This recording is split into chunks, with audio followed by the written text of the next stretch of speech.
The storm came without warning. Black clouds rolled across the sky of Valari Prime, flashing with strange green lightning.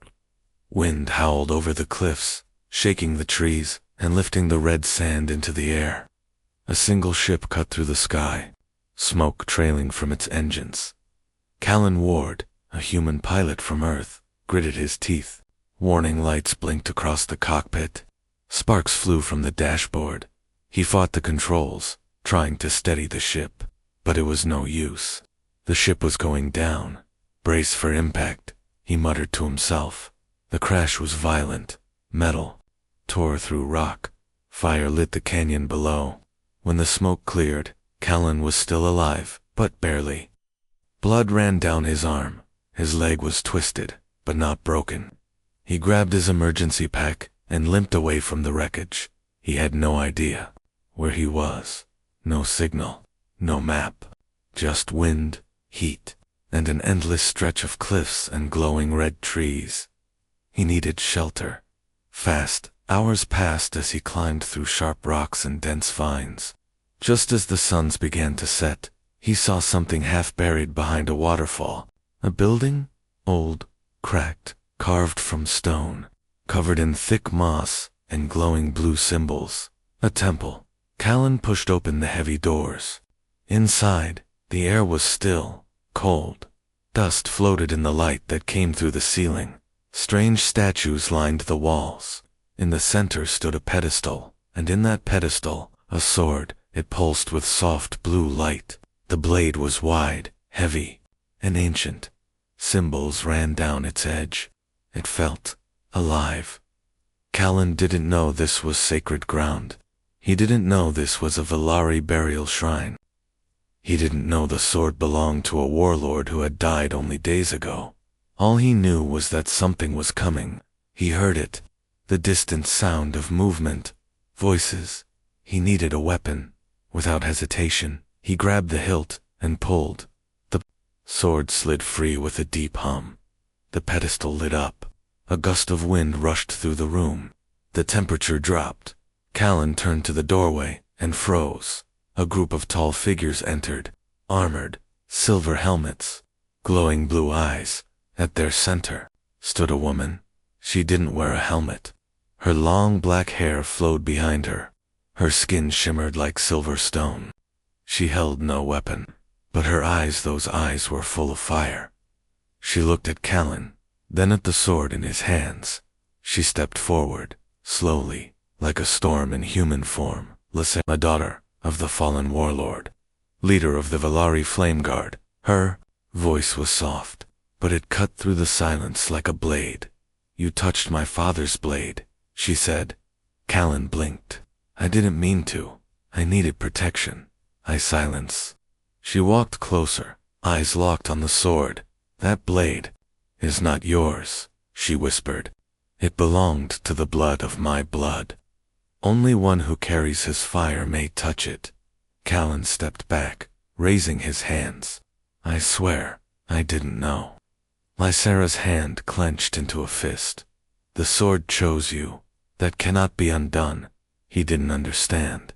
What does that mean?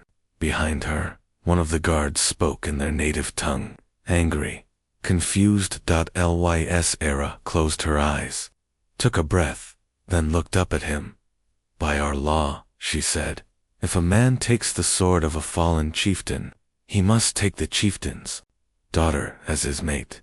Callan stared at her, stunned. What? You wielded the sacred blade, she said. The bond is sealed. I didn't mean to, he shouted. This is a mistake. Lysera's eyes narrowed. Then die, or marry me. Those are the only two paths left. The guards raised their weapons. The camera pulls back. The sword still glows in Callan's hand. His breathing quickens. Lysera steps closer, eyes cold as steel. He doesn't drop the sword. She notices. Her voice turns quiet again. You touched my father's soul, she says. Now, by fire and custom, you are mine. The prison cell was cold. Callan sat on a flat stone bench, holding his side where the bruises still ached. He had been taken straight from the temple to the underground stronghold of the Valari. The walls around him glowed faintly with blue veins of crystal. The air smelled like smoke and iron. He had no weapons, no translator, no way to escape, just silence. Then, heavy footsteps echoed in the corridor. The door slid open with a hiss. An elder stepped in. His skin was marked with old scars. His white robe brushed against the floor. His eyes studied Callan with quiet curiosity. "I am called Sirowin," the elder said in slow, broken English. "You touched the fire blade. You must understand what that means." Callan stood up. "I didn't know. I didn't mean anything by it." Sirowin nodded slowly. "Intent does not change law. You held the blade. That means you are now blood-bound." "Blood-bound to who?" Callan asked, already guessing the answer. "To Lysera, daughter of High Warlord Vareth, the last to carry the fire line." Callan shook his head. "That's insane. I'm not one of you. I don't even know your customs." Sirowin stepped closer. "Yet the sword did not burn you. It did not reject you. That means something." Callan didn't answer. He stared at the floor. The elder paused. "If you refuse the bond, the people will see it as dishonor. They will demand your death." Callan looked up sharply. "You're saying I have no choice?" "There is always a choice. Life or death, bond or blood." Then Sirowin turned and left. The door closed behind him. Hours passed.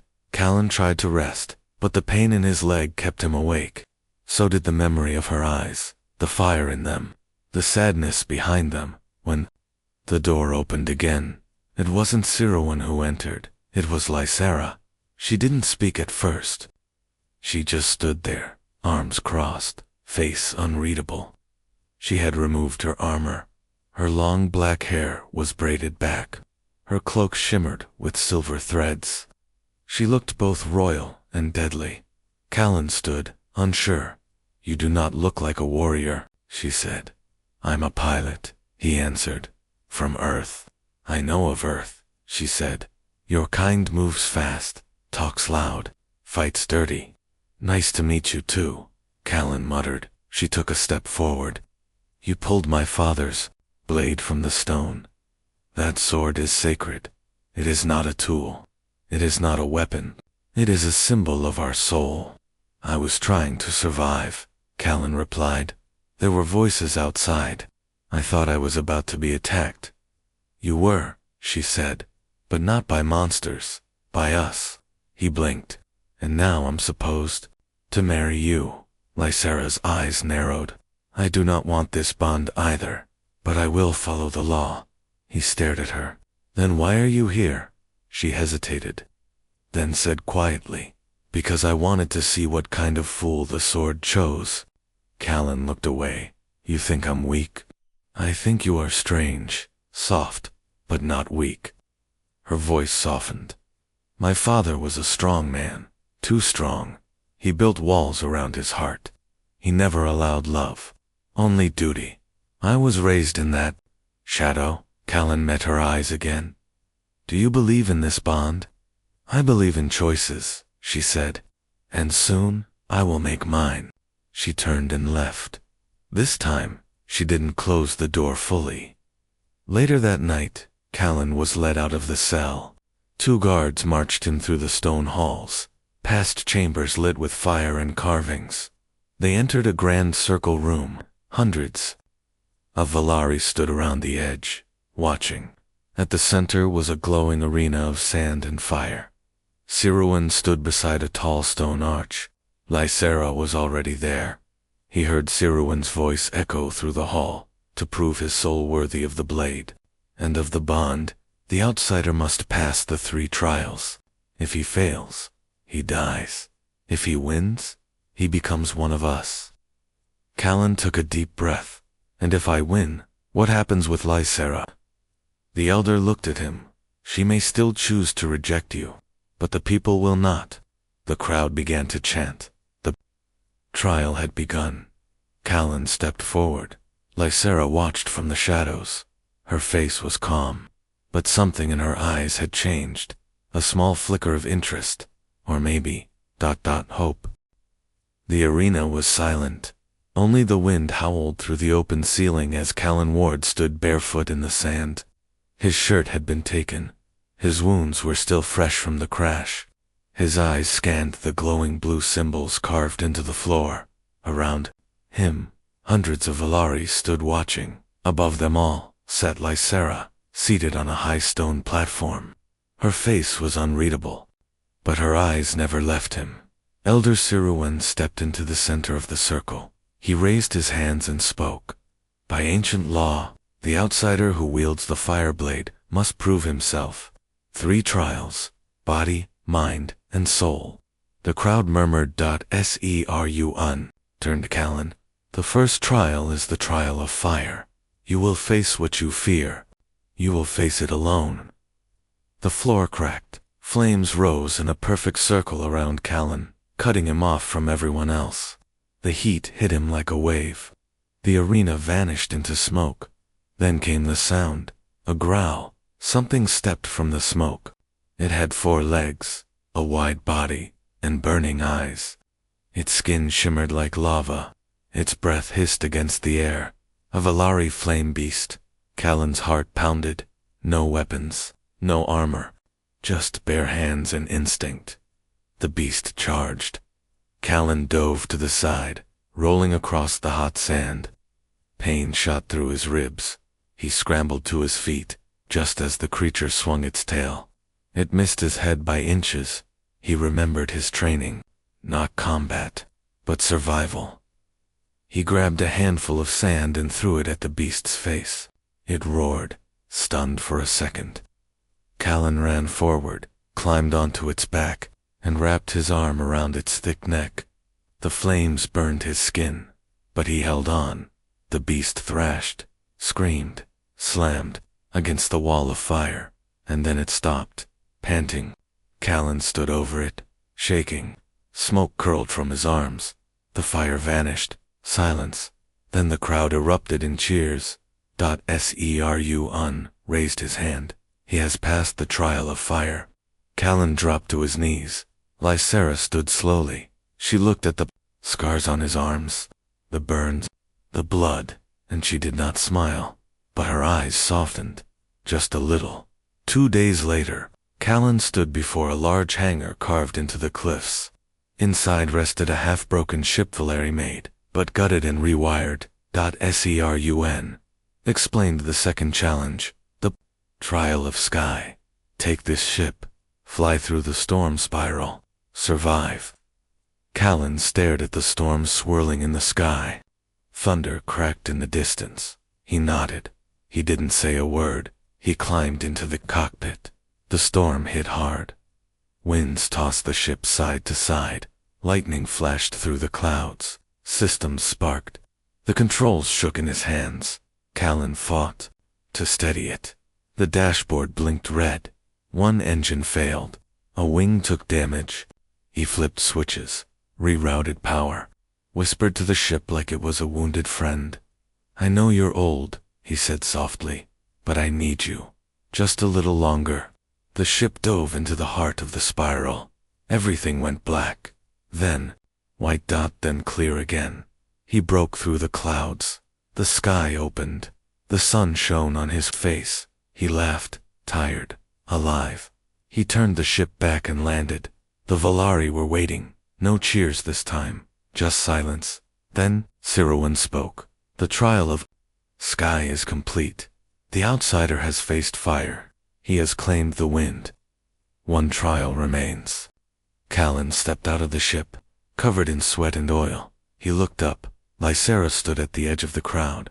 For the first time, she walked toward him. She didn't speak, but she reached out and placed her hand on his chest.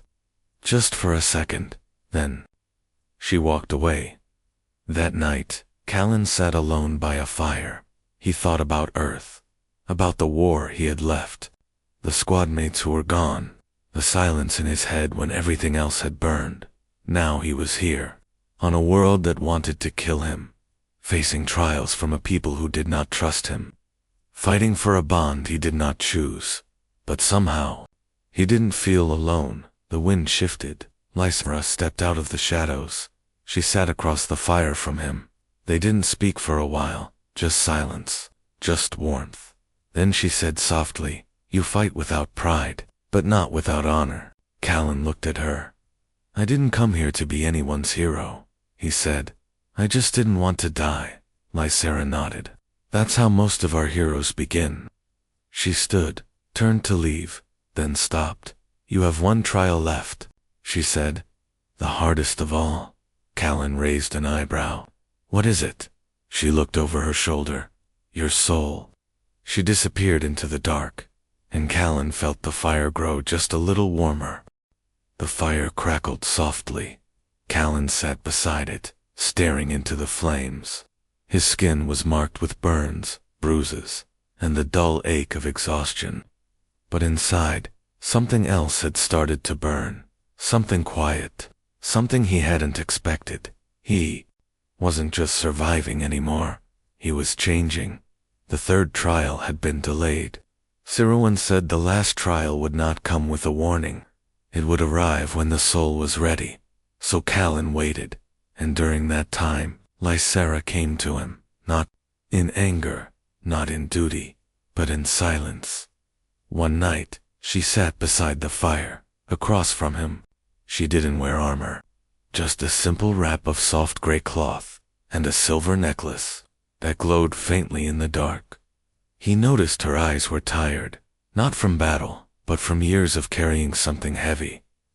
"Did you ever believe in love?" she asked quietly. Callan blinked, unsure how to answer. "I did once," she said, "before my father died. Before I became the flame bearer." Callan leaned closer. "What happened?" She didn't look at him. Her voice was steady, but sad. "There was someone, a warrior, strong, loyal. He asked to bond with me. My father said no. Said love made leaders weak. So the warrior left. Joined the outer legions. He died months later." She paused. Callan said nothing. "I never cried," she continued. "Not for him, not for my father. I was taught to hold the fire, not the tears." She finally met his gaze.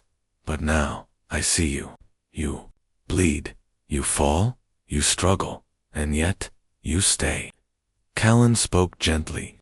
"Where I come from, we fight for what we care about, even if it hurts." Lysera looked down at her hands. "Then maybe pain is not weakness. Maybe it's the proof we feel." In the shadows, someone else listened. Drexn. He stood in the outer corridor, watching them. His jaw clenched. His eyes burned with jealousy. Drexen had once served under Warlord Verith. He believed he was the rightful heir to the sword and the bond. When Lysera refused to choose him, he had stayed silent. But now, he would no longer wait. The next morning, the alarm horns echoed through the cliffs. Guards ran toward the western tower. A saboteur had been caught planting a fire charge near the trial chamber. It had been disarmed just in time, Siruan ordered. "An investigation?" Callan stood with Lysera near the tower gates. "You think this was random?" Callan asked. She shook her head. "No, this was a message." "From who?" Her voice turned cold. "Drexen." Later that night, Lysera brought Callan to a hidden chamber behind the temple. It was a place of memory, a quiet hall filled with ancient carvings, soft lights, and rows of glowing crystals. "This was my mother's chamber," she said. "She died when I was 12. My father sealed it afterward. No one has been here since." Callan stepped carefully between the crystal lights. It felt warm, peaceful, like stepping into someone's heart. Lysera stood before a wall, carving. It showed a woman holding a baby. The child had bright markings on its skin. "That's you?" Callan asked. She nodded. "My mother taught me how to laugh, how to dream. After she was gone, everything changed." She turned to him. "I don't want to live in war anymore. I don't want to be a symbol. I want to feel, to choose, even if it breaks tradition." Callan took a slow breath. Then choose. She stepped closer. Close enough for him to feel her warmth. Her voice was barely a whisper. I'm afraid. He smiled softly. So am I. Outside the temple, Drexen prepared for challenge. He stood before the elders. I claim right to the sword, he shouted. The outsider is unworthy. Let him face me in combat, or leave in shame. The crowd stirred. Siroan stepped forward. The outsider has passed the trials of fire and sky. He awaits his final trial, Drexen sneered. Then let me be the final trial. That night, Lysera came to see Alen. Her face was tense. Drexen has challenged you. Tomorrow at dawn, you must fight. Callan stood slowly. To the death. She hesitated. He will try. But you don't have to kill him. You just have to stand for yourself. Callan looked at her. What happens after? Lysera's eyes softened. If you survive, then the choice will be mine. She reached up and touched his cheek for the first time. There was no armor between them, just skin, just breath, just a pause. Then she turned and left, leaving the warmth of her hand behind. The fire burned low, and Callan closed his eyes, not to sleep, but to remember her touch.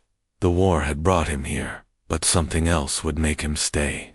The sun had not yet risen, but the cliffs of Valari Prime already echoed with voices. Hundreds gathered in the great arena, the sacred ground where bonds were tested and honor was proven. The stone floor was marked with ancient runes. 2 swords stood at the center. One was old and ceremonial, the other new, forged for battle. On one side stood Drexen, tall, armored, and confident. His sharp eyes scanned the crowd, then locked onto one face. Lysera.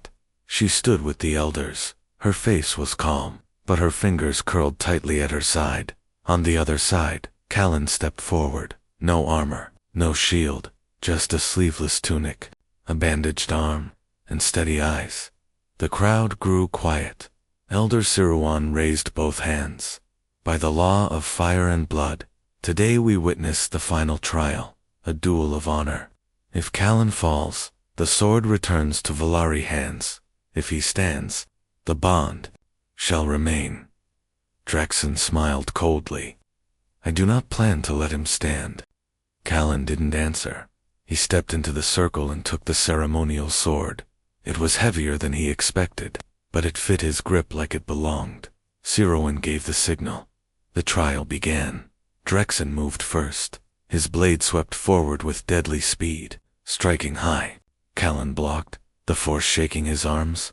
Drexen pushed again, faster, harder, blow after blow. Callan staggered back, trying to find space. Drexen laughed. You think because she touched your cheek, she wants your soul? Callan didn't speak. He focused. He remembered every training session, every mistake, every moment in the crash, every bruise, every lesson written in pain. He ducked low, dodged left, then countered. His blade scraped Drexen's armor. First blood. The crowd gasped.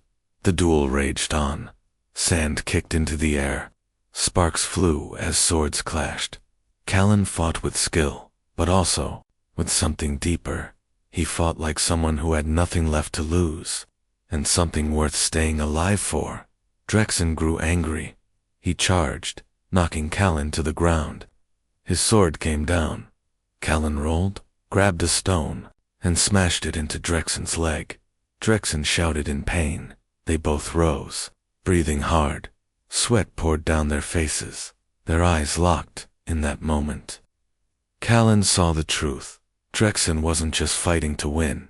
He was fighting to take Lysera, to control her. To claim her, Callan gripped the sword tighter and moved fast. 1, 2, 3 strikes. Drexen barely blocked the last one. Callan spun, disarmed him, and placed his blade against Drexen's throat. The crowd fell silent. Siroan stepped forward. The duel is finished. Callan looked down at Drexen. The man lay on the ground, panting, defeated, humiliated. The sword shook in Callan's hand. He had every right to finish it, every right to prove he was the rightful mate, but he didn't move. Instead, he dropped the sword. The clang echoed through the arena. Callan turned to the elders. To fight for honor is one thing, he said, but I will not become what you hate. Then he looked at Lysera. I don't want your world through blood. I want it through choice. He walked out of the circle. The people whispered, some in shock, others in awe. Drexen was carried away. Lysera stood frozen, heart pounding. No man had ever refused victory before. No one had ever laid down a sword after winning. She followed him. Callan sat alone in the garden temple, wiping blood from his arm. He didn't hear her come in until her hand touched his shoulder.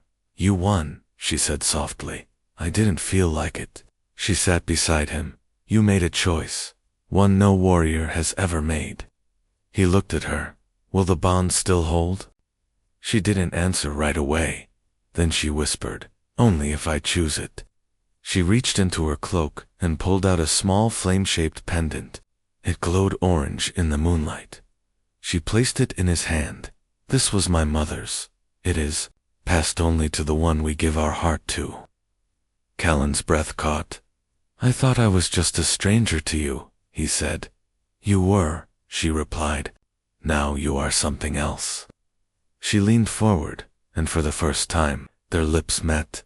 It wasn't rushed. It wasn't for show. It was soft, slow, and real. In the distance, the storm clouds began to part. The sky of Velary Prime shimmered with starlight for the first time in many cycles. The wind carried no war cry, only the quiet sound of peace and two hearts finally breaking their walls. The fire circle burned softly in the heart of the Velary stronghold. Elders sat in a high ring of stone. Below them, warriors, guards, and citizens waited in silence. No swords were drawn, no shields raised, but the tension in the air was sharper than any blade. At the center stood Lysera. Her dark cloak moved with the wind. Her hair was tied high, her eyes calm but distant. In her hand, she held a small stone flame, the bond token, the final symbol of choice. The voice of Siruin, old and steady, broke the stillness. You have waited, you have watched, you have obeyed our law. But now, Lysera, you must decide. The bond is not complete until you offer the token by will. She said nothing. Not yet, Siruin continued. If you choose the outsider, he becomes one of us. He joins your bloodline, takes your name, and carries your legacy. Whispers stirred through the crowd. And if I don't? Lysera asked quietly. Siruin's eyes softened. Then the bond is broken. He will walk free, but he may never return. The words settled like weight on her chest. She turned and looked. Behind her, there, just beyond the crowd, stood Callan. He wore no armor, no ceremonial robes, just simple cloth. His hands were clasped behind his back. His face was still, but his eyes held only one thing, hope, not pressure, not fear, just hope. She stepped toward him, slowly, each step louder than the last. Her thoughts swirled. She remembered the boy who had fallen from the sky, the stranger who had pulled her father's blade from stone, the outsider who had burned, bled, and refused to kill Evan when every tradition told him he should. She remembered his voice when he said, I don't want your world through blood, I want it through choice. She stopped a few feet in front of him, and for a long time, she said nothing. Then, she opened her palm. The flame pendant rested in it, glowing. Her voice shook just slightly. My people taught me to lead, to fight, to carry weight others cannot. Her fingers closed around the flame, but no one taught me how to feel, how to choose, not for duty, but for myself. She looked up at Callan. I feared love would make me weak. A tear ran down her cheek. But you showed me it makes us brave. She held out the pendant. Callan of Earth, outsider of the stars, flame of my soul, I choose you. The pendant dropped into his hand. The moment it touched him, the glow grew brighter. The sky above shifted. Light shimmered across the temple's ceiling, and then the crowd fell to one knee. Every single Valari warrior bowed their head. The elders stood. Siruan raised both hands. Let it be known, the bond is sealed. The outsider is no longer outsider. He is sky-bonded, one with flame, one with us. Cheers rose through the cliffs. Music followed, light drums, horns echoing off the stone. That night, the celebration began. Fires lit across the cliffs. The stars overhead shimmered with a strange energy, as if even the sky itself approved. Callan stood beside Lysera, dressed now in traditional robes of silver and black. Across his shoulders hung the mark of Uniana's symbol stitched by the matriarchs. It told a story not of bloodline, but of choice. Lysera took his hand. The firelight danced across their faces. "I've never seen you dance," she said. "I crash ships," he replied. "I don't dance," she smirked. "Then tonight, you will crash into my arms." He laughed, and for the first time in years, she did too. They moved together, slow at first, clumsy, but it didn't matter. The crowd watched and cheered. VLARI, inhuman. Flame and sky. Bound by no chain, but the one they chose. Later, when the fires dimmed and the stars turned overhead, Callan and Lysera walked alone through the crystal gardens. The wind was gentle. The air smelled of spice and earth. She leaned her head on his shoulder. "Do you regret anything?" she asked. He shook his head. "Only that I didn't find this place sooner." She smiled. "You mean me?" "I mean you." They stopped beside the sacred pool, where the water reflected the twin moons. Lysera turned to him. Her voice was a whisper. "What now?" He looked at her, then up at the stars. "We build something new," he said. "Not just for us, but for anyone who believes. Love is stronger than law." She took his hand, and they watched the sky together. The temple rose above the cliffs like a crown of stone and light. Banners of silver and red flowed in the wind. Fires burned at every pillar. The stars above Valari Prime glittered with more brilliance than ever before. The sky seemed wider. The silence softer. Today was a day of union today. The flame met the sky. Callan stood alone in a quiet chamber at the edge of the temple. His robe was black, trimmed with silver. A single crystal pendant hung at his chest, the flame Lysera had given him. He looked into a mirror, made of polished obsidian, and for the first time since he'd crashed onto this world, he saw a man who belonged. Outside, drums began to beat slow, steady, powerful. The people gathered. Warriors stood shoulder to shoulder with elders. Children held small lanterns in the shape of stars. Even Siruan, the elder, who had once warned of rejection, now stood proudly with his hands clasped before him, and then she appeared. Lysera. Her dress shimmered with 1,000 threads of silver flame. Her shoulders were bare, her eyes lined in deep blue. A crown of crystal rested lightly in her braided hair. She did not walk, she glided. The crowd parted as she approached the center of the fire circle. Callan waited for her there. When she reached him, they said nothing for a moment. Then Lysera placed her palm against his chest. "Are you ready?" she asked. He smiled. "I was born ready, just on the wrong planet." The bonding ritual began.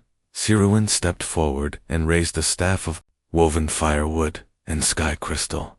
"Today, we witness a new flame, one not born of blood or war, but of choice." He looked at Lysera, daughter of fire, then at Callan, son of stars. "You stand here not by accident, not by law, but by love." Siruan stepped back. Lysera and Callan joined hands, their fingers laced together, steady and sure. "I, Lysera," she said, her voice strong, "choose this man, not because the sword called him, but because my soul did." "I, Callan," he replied, voice quiet but clear, "choose this woman." Not because I had no choice, but because I would choose her in every world. A wind passed through the temple. The flames rose higher for a moment, then stilled. The light changed. Valari Prime itself seemed to respond, and then Sirawan nodded. It is done. Flame and sky are one. The crowd erupted into cheers. Bells rang. Horns echoed across the cliffs. And in the center of it all, Callan and Lysera shared their second kiss. But this one was not a beginning. It was a promise. Later, as the stars rose higher and music filled the halls, Lysera and Callan stood on the edge of the upper terrace, looking over the land. You realize, Lysera said, you are now technically a noble, he laughed. Guess I'll need to learn which spoon to use at alien dinners. She smiled. Or you could teach us how to eat with our hands like humans do. He leaned in closer. Or, we make our own customs. Just us. She tilted her head. Like what? He took her hand and placed it over his heart. Every morning we greet the day with a kiss, and every night we sleep under the stars, together. She looked up at the sky. Then I'll need a bigger bed, she whispered, as the night deepened. The stars above Valari Prime shimmered brighter than before, not because of light, but because of hope. A new world was forming, one where humans and Valari stood together, not as conquerors, not as strangers, but as family. 1 year later, in the gardens of the rebuilt Earth Valari Embassy, 2 children ran between the crystal trees. One had dark eyes and silver skin. The other had his father's smile. Inside, Lysera and Callan stood beside a new council table. Behind them, a banner hung from the wall. It was not a flame, it was not a star, it was both entwined. He fell from the sky and touched her father's sword, but it was never the sword that made him worthy. It was the way he touched her heart. And together, they built a home between stars.